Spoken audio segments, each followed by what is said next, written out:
welcome back. Oh, tracing is bad. What about the title of the video? But there are 3 specific cases where it's actually very beneficial. Hear me out. Obviously, I'm not talking about someone tracing and then posting the drawing online for praise, as if they drew it. If you're doing that, go straight to the principal's office. But if you're using tracing as a tool to learn though, then you're probably gonna have an edge as an artist. So let me show you how to do that in this week's episode of YouTube Art School. Oh no.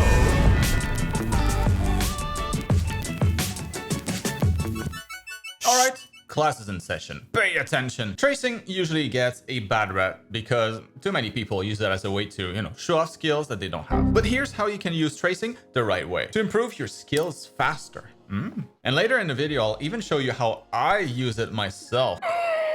Because that's right, I trace a lot. So we're going to start with this reference here that I have for clothing folds. If I was new to art, like a lot of you might be, and I was trying to draw this, I would probably have a hard time figuring out like what lines to draw, maybe what lines not to draw. When something is unfamiliar, like drawing folds, it's pretty hard at first to translate the photo of a 3D reference, with its shading, its lighting, its colors, into simple 2D lines. There's a lot of stuff going on here, so what the heck is important? Well, here's one way where tracing can really help you figure that out. And like I said, there's actually a couple of ways to use tracing in the right way, and we'll get to those in a bit. But in this particular case, here's what you'd want to do. We're going to use tracing as a way to improve our observation skill. So the first step I would take here is to simply just draw every single line that I see. I like this. And the idea being that, it's easier to focus on the important information from our reference if we just follow kind of like the lines created by the folds themselves. At this stage, we're trying to extract the information that's important for us to be able to turn that reference into a line drawing. Eventually, of course, without tracing. Now, if I move this drawing to the side, well, I'm left with a bunch of lines that aren't, particularly nice to look at. It's too much information anyways to possibly, remember in the future or even make sense of. So at this point, the next step would be to look at all of the folds that I have here, but the more subtle ones, the smaller ones, the ones that don't stand out as much, and just get rid of those. Essentially removing just as much of them as I possibly can without the drawing starting to lose its structure until I'm left with the strongest lines depicting the strongest folds. Those here maybe. And really, when you start to do this kind of process for everything that you draw, at some point, the idea is that you'll be able to spot those lines, those stronger lines from your reference without having to trace anything. You'll be able to kind of spot them right away with enough practice. So now you should have a much better idea of what to kind of focus your attention to, right? We've isolated in our busy reference only what we really needed to. So hopefully that makes sense. And let's move on to the next example. If we look at a character reference now, on the channel, I show a lot of different ways to create the human mannequin. Essentially a simple way to draw the human body. And even though it's relatively simple, it's definitely not easy, especially when you don't have a lot of experience. So one good way to study early on when you're trying to build those skills, especially when you're really struggling to draw the human body, well, you can start by drawing over a pose reference to draw the mannequin. So using the same mannequin that I show in a previous class that I'll link in a video down in the description if you're curious, well, I can quickly, get the pose and the proportions down and essentially know that I have a solid base character, something that actually looks like it could be human, because proportions are a big pain point for my students when they start to get into character art. So I think this is a great exercise to kind of build some confidence and, well, have some fun in your studies, like a way to early on have something that doesn't look completely terrible, because that can be kind of demotivating. But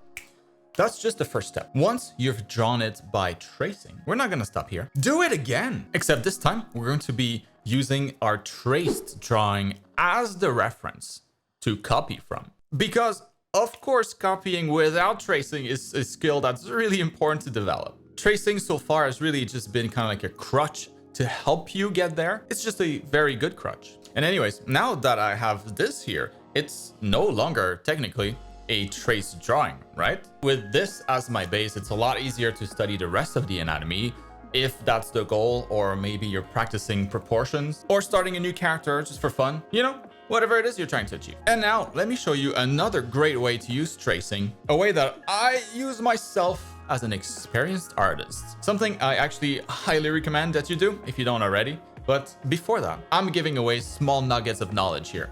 Hopefully. But if you're hungrier than that, hungry for like the full course meal, you should check my complete art education program with the link down in the video description. The 7-year anniversary sale just ended, but you're in luck since I'll be extending the sale until the end of this month to celebrate reaching 23,000 registered students this week, and albeit with just a slightly reduced discount to be fair to those who got it during the big sale. So check the link down below for tons of reviews and answers to your questions, or just shoot me a message via my QBrush store directly if you can find an answer to something. It's the project that I am most proud of in my life, and I really hope that you take a look. You'll be glad you did. Oh, and if your budget is $0, I also have a couple of freebies on there, including my starter brush set that includes a bunch of my favorite brushes if you haven't grabbed it already. It's great value because it's free. All right, with my plug over, let's check out the last way to use tracing, a way that's really been a game changer for me recently. Let's say I have a sketch here, and I've been working on this, not really bothering, with the line quality, and as a result, well, it doesn't look super hot. It's very sketchy. The line weight is all over the place, but in a way that's normal. I was focusing on the structure of the drawing, not the quality of the line. So in this specific case, the tracing would come as a final step in my process. Here I will just pop a new layer and start tracing over my lines, over my sketch, but now focused 100% on line quality, nothing else. Because for the longest time, I would just clean up my sketch by erasing part of it, thinking that drawing everything again would just be a huge waste of time and it would take too long anyways. But ever since I've been doing this, ever since I've added a cleanup step where I'm basically just tracing my own art, my line quality's just gone through the roof, I think. And I really don't know why I resisted doing this for most of my career. It's only really in the last 2 to 3 years that I've started to do this, drawing my line art twice. And man, I wish I started sooner. But also kind of a surprise, but it actually doesn't take any extra time. The time it would have taken me cleaning up my initial sketchy sketch is about the same, maybe even more than it now takes me just redrawing on top of it. So moral of the story, don't be like me. Now, maybe this stuff is obvious to you. I know that's already how many artists work, especially manga artists, where they'll do a really rough sketch, then a better sketch, and then kind of the final sketch. But yeah, focusing on the structure of the drawing as a first step, and then the line quality as a second step, just works so well to target different skills and achieve 100% focus on each of those. Rather, maybe than blending those two steps into one like I used to before and not being able to target each of those specific skills 100%.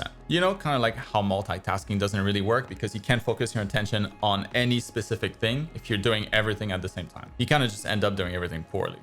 So anyways, start tracing this way. It'll change your art if you haven't already, just like it did for mine. And well, that is going to be it for this week's class. So if you got some value out of this, let your mates know, share it on social media, help me help more people discover their passion for art. All right, and lastly, just stick around for a couple more seconds because, YouTube thinks you'll really enjoy those next videos. You should find out if that's true.